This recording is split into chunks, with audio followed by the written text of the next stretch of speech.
Vamos a continuar el mensaje que comenzamos el pasado miércoles. Y les estaba hablando aquí sobre el tema de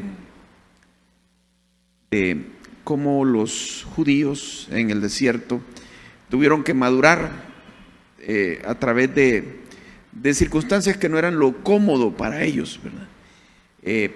Ahí es donde se manifestaba la carne de ellos, su impaciencia, su rebeldía, su encoleramiento con las circunstancias.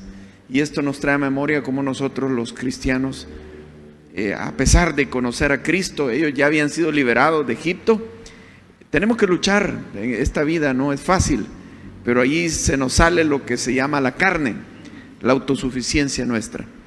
Y lo que Dios quiere es que nosotros seamos llenos del Espíritu de Él y no seamos nosotros en nuestras propias fuerzas, porque si lo hacemos en nuestra fuerza, la carne manifiesta sus obras.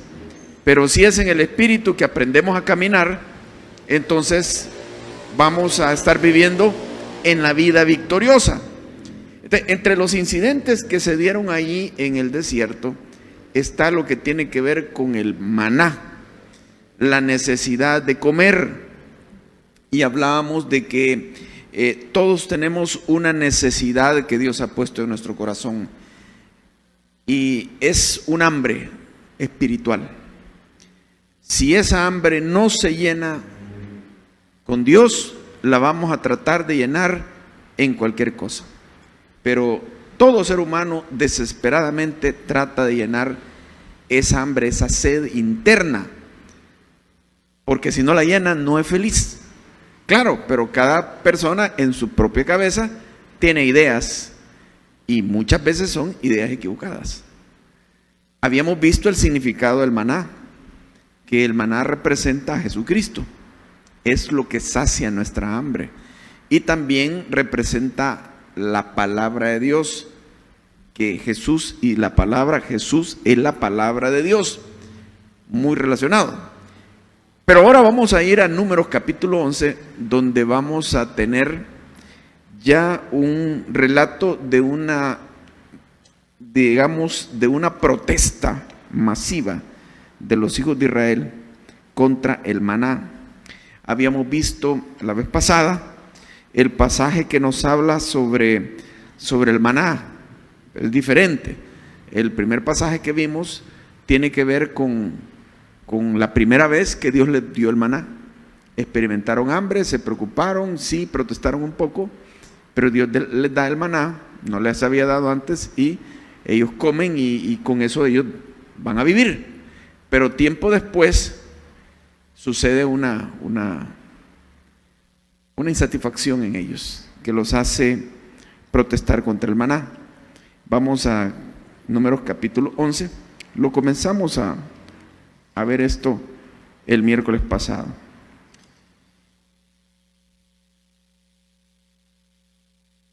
Números 11, versículo 1. Aconteció que el pueblo se quejó a oídos de Jehová, y lo oyó Jehová, y ardió su ira, y se encendió en ellos fuego de Jehová, y consumió uno de los extremos del campamento. Entonces el pueblo clamó a Moisés, y Moisés oró a Jehová, y el fuego se extinguió. Y llamó a aquel lugar Tabera, porque el fuego de Jehová se encendió en ellos. Y la gente extranjera que se mezcló con ellos tuvo un vivo deseo. Y los hijos de Israel también volvieron a llorar y dijeron: ¿quién nos diera a comer carne? Nos acordamos del pescado que comíamos en Egipto de balde, de los pepinos, de los melones, los puerros, las cebollas y los ajos. Y ahora nuestra alma se seca, pues nada sino este maná ven nuestros ojos. Y era el maná como semilla de culantro, y su color como color de bedelio. Y el pueblo se esparcía y lo recogía y lo molía en molinos, o lo majaban en morteros, y lo cocía en caldera y hacía de él tortas. Su sabor era como sabor de aceite nuevo. Y cuando descendía el rocío sobre el campamento de noche, el maná descendía sobre él. Y oyó Moisés al pueblo que lloraban por sus familias, cada uno a la puerta de su tienda, y la ira de Jehová se encendió en gran manera También le pareció mal a Moisés. Y dijo Moisés a Jehová: ¿por qué has hecho mal a tu siervo? ¿Y por qué no he hallado gracia en tus ojos? Que has puesto la carga de todo este pueblo sobre mí. Concebí yo a todo este pueblo, lo engendré yo para que me digas: llévalo en tu seno, como lleva la que cría al que mama, a la tierra de la cual juraste a sus padres. ¿De dónde conseguiré yo carne para dar a todo este pueblo?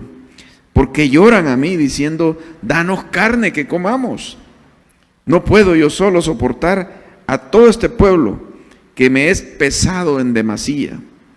Y si así lo haces tú conmigo, yo te ruego que me des muerte. Si he hallado gracia en tus ojos y que yo no vea mi mal. Bueno, nos vamos a saltar una parte porque vamos a caer en otro pasaje que va más con el propósito de este mensaje. Vamos al versículo 19. Versículo 18, solo un versículo nos saltamos ahí, o 2 versículos. Vamos al 18. Pero al pueblo dirás: santificaos para mañana y comeréis carne, porque habéis llorado en oídos de Jehová diciendo: ¿quién nos diera a comer carne? Ciertamente mejor nos iba en Egipto. Jehová pues, ciertamente mejor nos iba en Egipto. Jehová pues os dará carne y comeréis. No comeréis un día, ni 2, ni 5, ni 10, ni 20 días, sino hasta un mes entero, hasta que os salga por las narices, y la aborrezcáis por cuanto menospreciasteis a Jehová que está en medio de vosotros, y orasteis delante de él diciendo: ¿para qué salimos acá de Egipto? Entonces dijo Moisés: 600,000 de a pie es el pueblo en medio del cual yo estoy, y tú dices: les daré carne y comerán un mes entero. Eso se lo está diciendo Moisés a Jehová. ¿Cómo es posible? Estás diciendo que les vas a dar, mira, si solo son 600,000 de a pie, o sea, hombres de armas, y de ahí todas las mujeres y los niños, y les vas a dar de comer un mes entero? Estamos en el desierto. ¿Cómo lo vas a hacer? 22. ¿Se degollarán para ellos ovejas y bueyes que les basten? ¿O se juntarán para ellos todos los peces del mar para que tengan abasto? Entonces Jehová respondió a Moisés: ¿acaso se ha cortado la mano de Jehová? Ahora verás si se cumple mi palabra o no.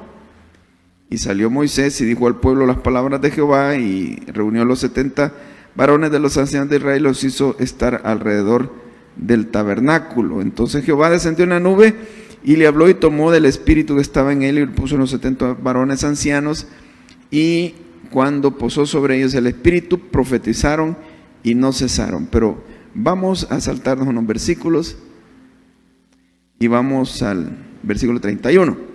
Y vino un viento de Jehová y trajo codornices del mar, y las dejó sobre el campamento, un día de camino a un lado y un día de camino al otro, alrededor del campamento, y casi 2 codos sobre la faz de la tierra.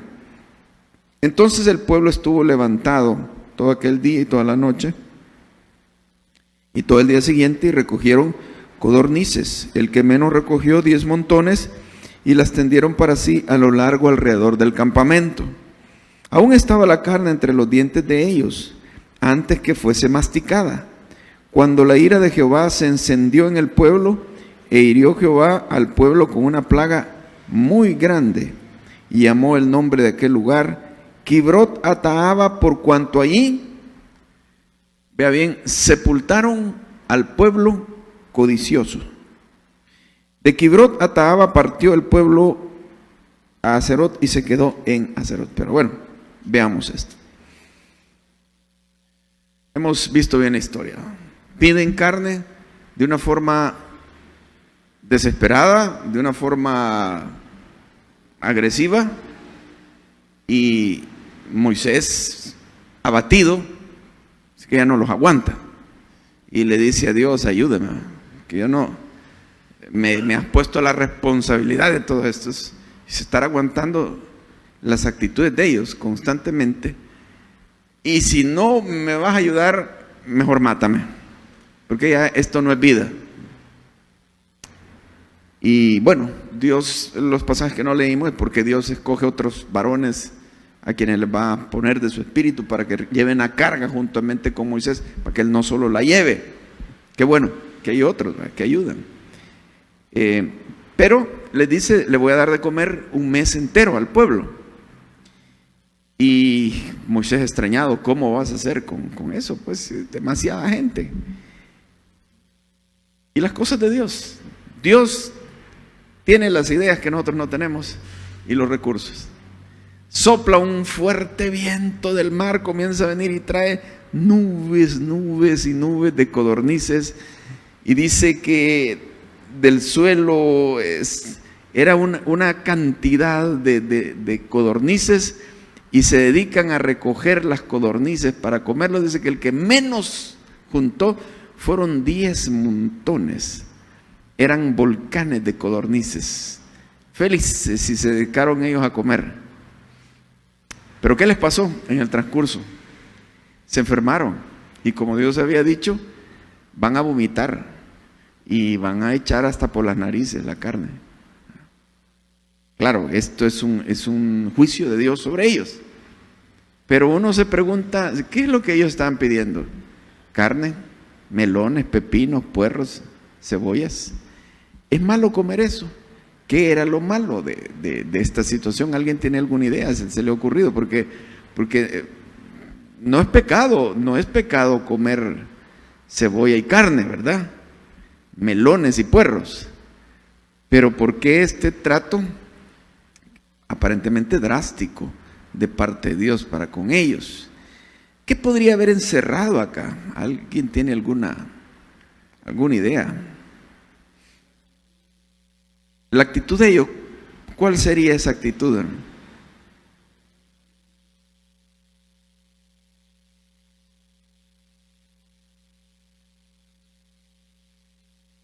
Después de haberlo sacado el Señor de Egipto, no muestran el agradecimiento. Y tienen una mala actitud ante esto, ¿verdad? Sí. Hablemos un poquito más sobre esto. Les digo que yo antes le hacía lado al pueblo de Israel. O sea, yo decía, Señor, pues si a uno a veces se le ocurre comer alguna cosita diferente, pues se podrían haber aburrido de tanto comer maná. ¿A dónde está lo malo, verdad? Ahora, yo les dije que el título de esta meditación era hambre hambre o deseo. Hambre o deseo. Ahora, el hambre estaba saciada, se saciaba con maná, ya lo tenían. Era un sabor rico, dulcito, limpio el sabor. Pero no, era una comida muy sana, pero ellos tenían otro deseo. Vimos que al principio nos menciona a la gente extranjera. La gente extranjera es la primera que comenzó a desear esto, y luego los judíos se contagiaron. ¿Qué lección podríamos derivar de esto para nuestros días? La gente extranjera contagia al pueblo de Dios, y luego el pueblo de Dios anda deseando y pensando igual que la gente extranjera. ¿Con qué comparamos la gente extranjera? La gente inconversa. Y cuando nosotros estamos con la gente inconversa y oímos sus pláticas, ¿no será que a veces nos influimos y quedan en nuestra cabeza algunas de sus cosas? O visitando las redes, llegamos a sitios donde la gente extranjera inconversa está expresando cosas que tientan nuestra imaginación y nuestra carnalidad también, nuestra carne. Y allí somos influidos. Ahora, ¿necesitaban comer carne, melones, puerros, pepinos? ¿Lo necesitaban? No. Era simplemente un deseo. Pero era un deseo tan fuerte. Y aquí el hermano dijo que lo llevó a una protesta en una forma, digamos, hiriente, grosera, contra Moisés y contra Dios, y hacer acusaciones, y aún hasta llorar, porque dice que Moisés, cuando pasaba, toda la gente llorando, hasta los niños llorando de deseo. Está bien, uno puede desear algo no lo tiene, se conforma. Pero llorar deseando algo, para mí, revela que estaban tratando de presionar a Moisés, estaban descargando su frustración con Moisés para que él viera cómo los tenía, o para que Dios viera cómo los tenía. Ahora, el problema entonces es la manera como ellos deseaban aquello, porque no es pecado comer carne, no es pecado comer melones, cebollas, porro y todo lo que ellos deseaban, no es pecado. Pero en el momento Dios no se los estaba dando.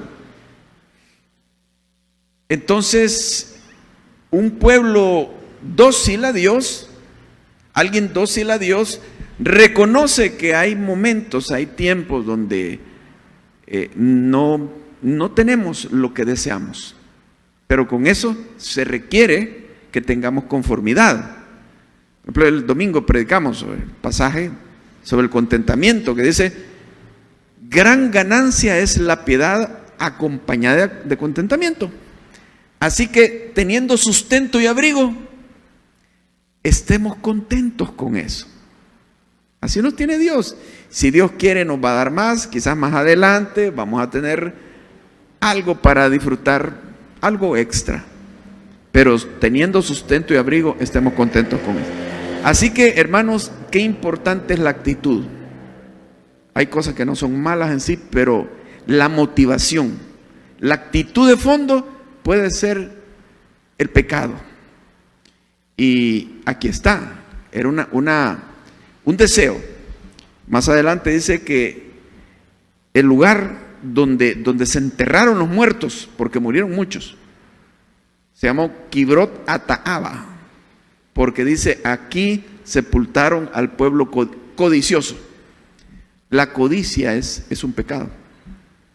Todos, creo, de alguna forma codiciamos. Y codiciar, fíjense que la palabra en sí es la misma de desear. Pero hay una diferencia, ¿va? Porque codiciar se ve como algo malo y desear no necesariamente es algo malo. Y en la Biblia, en el griego, no tiene diferencia, es la misma palabra. En otro pasaje Pablo dice: porque tengo un gran deseo de veros. Tengo un gran deseo. Es la misma palabra que se traduce como codicia o como concupiscencia, igual se traduce así. Solo que los traductores lo hicieron de acuerdo al contexto. ¿De qué está hablando? Dedujeron que era concupiscencia o pasión o codicia o deseo, así lo traducen. Porque si se tradujera mal, diría, cuando Pablo dice: tengo un gran deseo de veros, tengo una gran codicia de veros, o tengo una gran concupiscencia de veros. Pero no, se traduce: tengo un gran deseo de veros, porque ese deseo no era malo, era bueno. Poder verlos a los hermanos, poder compartirles la palabra, tener un tiempo de mutua edificación, ese era un deseo bueno. Pero el deseo puede ir enfocado a cosas abiertamente malas o que no sean exactamente malas, pero es un deseo descontrolado. Es un deseo con demasiada intensidad que nos lleva a cometer errores, aunque aquello no sea malo en sí. En el caso de ellos, la actitud de protesta, de molestia, de frustración, de malas palabras, malas expresiones, por no tener eso. Ahí está. Puedes desear algo bueno, pero si te lleva a querer pelear y meterte en problemas y tener que prestar por eso y desbalancearte y a molestarte por no tener aquello, no, está mal. Esa es una codicia. Otra muestra de la codicia de ellos fue que, ¿se acuerdan que cuando llegaron las codornices, cómo se tiraron a recoger las codornices? Demasiado recogieron. El que menos recogió, 10 volcanes, se las iba a comer todas. ¿no? O sea, estaban desenfrenados por aquello. Y terminaron enfermándose, ¿verdad? Entonces también la codicia es algo que no se sacia. No se sacia. Obtienes probablemente lo que deseabas, pero no has quedado satisfecho. Quieres más y te vas involucrando en más y más y más, y eso te perdió. Y eso es una cosa muy sutil que podemos tener aquí en nuestro corazón, codicia, y todavía no nos hemos metido en problemas. Solo codiciamos aquello. No hemos cumplido ese deseo. Pero si tenemos la oportunidad de cumplirlo, no sabemos a lo que podemos llegar. Nos podemos desenfrenar o no somos así. Es así, hermano, es así. Media vez se empieza un camino, el corazón se refuerza y la carne se refuerza en aquello. Es el camino de un adicto. No, pero yo no soy adicto en ninguna forma. Usted tiene una naturaleza igual que cualquier persona. Y el pecado es así. Decía un hombre, uno conoce cuando comienza su pecado, pero no conoce cuándo termina o en qué va a terminar. Se va a más y más y más. Así es el mundo, hermanos. Y un adicto es alguien que comenzó con poquito, pero después ya no puede soltar eso. Y sigue practicando su deseo, aunque eso le está causando muchos problemas y le está derrumbando la vida. Y se gasta todo y pierde todo por ese deseo incontrolable. Tenemos que tener cuidado. Mejor no dar el primer paso. Mejor abstenernos y así vamos a estar tranquilitos, ¿verdad? Ellos cayeron en esta codicia y eso era lo pecaminoso. Pero hablemos de esto. En el fondo, hay un deseo, pero también hay una necesidad legítima. Sí, tenemos necesidades legítimas. Y el problema es que cuando esa necesidad no se está llenando, se puede presentar la tentación y encenderse la codicia. Y entonces puede venir una justificación y decir, no, pero es que yo necesito. Imagínense que hay una mala relación matrimonial, mal relación. Y uno de los dos es insensible al otro y está haciendo más difíciles las cosas. Entonces el otro cónyuge siente la necesidad de ser amado o amada, respetado o respetada, y no está recibiendo eso. ¿Qué puede producir eso? Que en un momento dado comienzan a saltar pensamientos y conocer a alguien fuera, y al principio una amistad, luego ya hace falta esa plática, comienza a pensar fantasías, y como el cónyuge ya no responde, no ama, no cumple su deber como debe de ser, fácilmente cae en la tentación. Podría ser, depende si la persona está albergando en su mente fantasía. Entonces hay una necesidad, pero no justifica. Sí, habían deseos de comer carne y todo eso. ¿Quién no, verdad? Pero no justifica haber caído en eso. Si usted se encuentra en alguna situación así, no se puede justificar. Necesidad no es deseo. Si fuese necesidad sería otra cosa. Entonces, porque la necesidad, aunque no esté siendo suplida, en el caso de una pareja, cónyuges, aunque no esté siendo suplida por el otro, existe Dios, que Él suple nuestras necesidades. Pero si nosotros ponemos ese enfoque en un ser humano y no estás llenando nuestras necesidades, nos vamos a estar en una situación de mucha debilidad. Debe ser Dios. Sí hay necesidades, pero existe Dios quien suple esas necesidades. Podrían tener hambre, pero Dios puede dar de comer y les daba de comer. Podía existir sed, Dios les daba de beber también y quedaban satisfechos.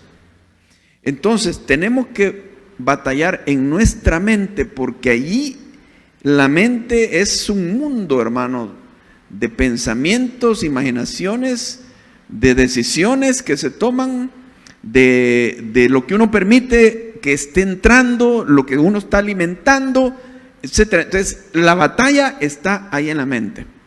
Cuando se procede a algo es porque ya en la mente ya se han derrumbado las defensas y se va caminando hacia tratar de satisfacer una codicia. Usted es así, yo soy así, todos somos así en nuestra naturaleza humana. Nuestra sobrevivencia es mantenernos alejaditos y hacer de Dios quien llena todas nuestras expectativas y nuestras necesidades. Yo les digo, casados, miren, qué bueno que tengas una buena esposa y tú que tengas un buen esposo, es bueno, magnífico, gracias a Dios, gloria a Dios. Pero con todo y todo, quien va a llenar tus necesidades es Dios, más que lo podría llenar tu esposa o tu esposo a quien amas. Es Dios, al final de cuentas. Pero si tú no estás satisfecho en Dios, tampoco tu pareja te va a llenar totalmente. Así es. ¿Y cuántos se casan jóvenes apasionados? Lo que hay es un enamoramiento, una pasión. A veces una pasión carnal. Bueno, no le llamemos así. Tal vez una pasión, una fantasía, una imaginación, se ve al otro como el ideal, como la persona ideal que va a llenar mis necesidades. Pero cuando ya se entra a la relación y ya caminan juntos, comienzan a descubrir los defectos del uno y del otro. Y eso empieza a ser difícil. Y aquella idealización comienza a bajarse. Y se ve que ya no es la persona ideal que imaginabas. Bienvenido a la realidad. ¿Pero qué? Es plan de Dios. Si Dios te guió a dar el paso, es plan de Dios. Porque nadie ha sido hecho para llenar nuestra necesidad. Y nosotros, por más que querramos, no podemos saciar el hambre espiritual de alguien. No lo podemos hacer. No hemos sido diseñados para eso. Es Dios quien satisface el hambre y la sed espiritual en nuestra vida. Así que ese es el punto, hermanos. La carne busca satisfacer su necesidad en cualquier cosa que no es en Dios. Sea dinero, sea personas, sea placer, sea parranda, en cualquier cosa que no es Dios. Solo en Dios está satisfecha nuestra alma. Salmo 73, 25, esta es la historia de un hombre, todo el Salmo 73, de un hombre que vivía infeliz porque no prosperaba económicamente y veía que los malvados que no creen en Dios, que se burlan de Dios, prosperaban económicamente. Llegó un punto en el que él quería abandonar a Dios y dijo ahí, por demás. Y yo me he limpiado, no he andado pecando y a mí me toca duro todos los días luchar. Y estos logran con creces los antojos de su corazón. Pero dice que hasta que Dios le quitó el velo y dijo, he sido como una bestia que no he entendido. Ahora, cuando entré al santuario, entendí el fin de ellos. Los has puesto en deslizaderos. O sea, parece que están en alto, pero es que de ahí se van a dar una gran caída. Y dijo después, en el versículo 25, ¿a quién tengo yo en los cielos sino a ti? Y fuera de ti, nada deseo en la tierra. Después de estar deseando el progreso económico y no tenerlo, entendió. Y ahora dice, ¿a quién tengo yo en los cielos sino a ti? y fuera de ti nada de buena tierra. Qué extraordinario. Antes deseaba dinero, ahora ya no, ya estaba satisfecho con Dios. Había llenado su hambre. ¿Cómo saciar el hambre?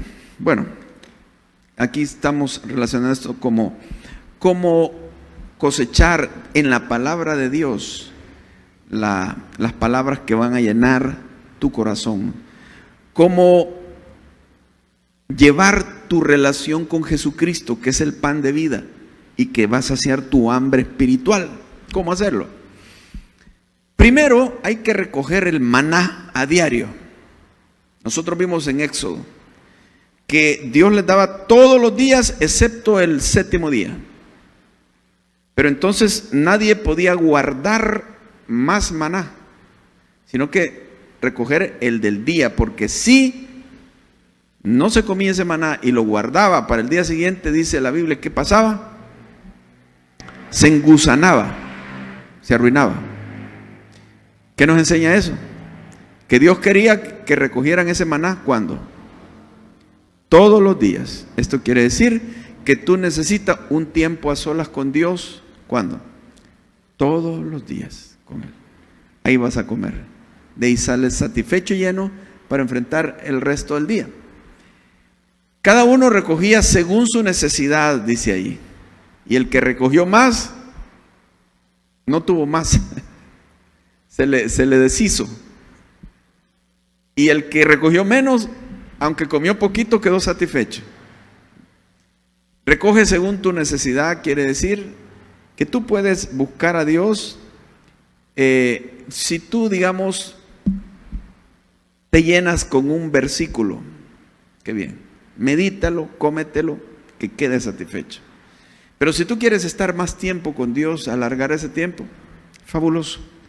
Esto nos habla de un relax, de una libertad al estar con Dios y no tener patrones de otros porque otros lo hacen así, sino que tú eres diferente a los demás. Si otros oran hincados, pues qué bien, pero tal vez tú oras sentado, qué bien, o tú oras caminando, excelente. Todo es que tú quedes satisfecho con tu tiempo a solas con Dios. Se lo digo porque pues un hermano, si usted recuerda, hermano Jeff Adams, algunos lo conocerán, nos compartió yo creo en la iglesia, estudiantes del seminario, que cuando él comenzó a leer la Biblia, leía toda la Biblia en un mes, de pasta a pasta. Ese era un promedio de 36 capítulos diarios. Dice que él lo hizo así al principio de su vida cristiana. ¡Wow! Algunos quedaron asombrados de eso y trataron de hacerlo así. ¿Saben qué sucedió? Terminaron frustrados. Que no alcanzaban a leer o se volvieron legalistas. Yo estoy leyendo 36 capítulos diarios y aquellos están bien en tinieblas todavía. Ni un capítulo leen. O sea, no funcionó para ellos. El hermano así lo hizo, pero cada uno dice según su capacidad y su necesidad va a comer. Hay que darle prioridad. ¿Por qué? Porque había que recogerlo. ¿A qué horas? Tempranito en la mañana. Todos se levantaban. Si lo dejabas ahí en el suelo, ¿qué sucedía? Se derretía. Con eso que les está mostrando Dios, tiene que ser prioritario. Tiene que ser lo primero del día.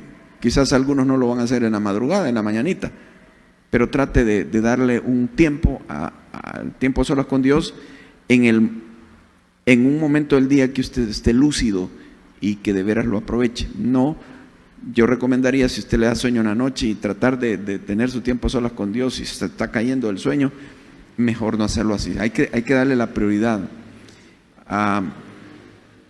También hay que masticar. Usted come y mastica. ¿Y qué es esto, hermanos? No es de tragarse el asunto. No es de tragarse la palabra. Cuando usted esté leyendo y meditando, haga preguntas sobre lo que está leyendo. Razone lo que está leyendo. Dios nos ha dado el razonamiento también. No hay que desecharlo. El razonamiento bien orientado es clave. Muchas veces entendemos la palabra de Dios por ese razonamiento guiado por el Espíritu de Dios, no simplemente por leer. Porque uno puede leer y no razonó. Y ¿cómo que nada? Te haga preguntas sobre, escudriñe, mastique, digiera la palabra. Actitud receptiva también. Dice, en aquella misma hora Jesús se regocijó en el Espíritu y dijo: yo te alabo, oh Padre, Señor del cielo y de la tierra, porque escondiste estas cosas de los sabios y entendidos y las has revelado a los niños, y Padre, porque así te agradó. Entonces la actitud receptiva es que una de las cosas que podríamos hacer es orar antes de leer la palabra y pedirle a Dios guía, iluminación, que cuando entremos a platicar con Dios tratemos de dejar la máscara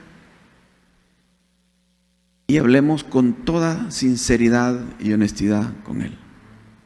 Y aún expresémosle y confesémosle aún las cosas que nos cuestan y nuestras debilidades. Vamos a ser reales, genuinos con Él. Esa es la actitud receptiva. Valorar también la palabra hasta deleitarnos. El sabor del maná era dulces, como hojaldres con miel. La Biblia nos dice, por ejemplo, en Salmos 19, 7, 10, que sus dichos son más dulces que la miel. Ahora, pero puede ser que uno lee la palabra y no la siente dulce. Hay ratos que no se siente dulce. Sígala leyendo hasta que la sienta dulce. Aquellos que se aburren es porque no la sienten dulce. Síganla leyendo y llegará un momento en que se van a deleitar en ella. Entonces el maná era de tener una actitud de comerla con un buen corazón, y no como ellos que en otra ocasión dijeron: estamos fastidiados de este maná.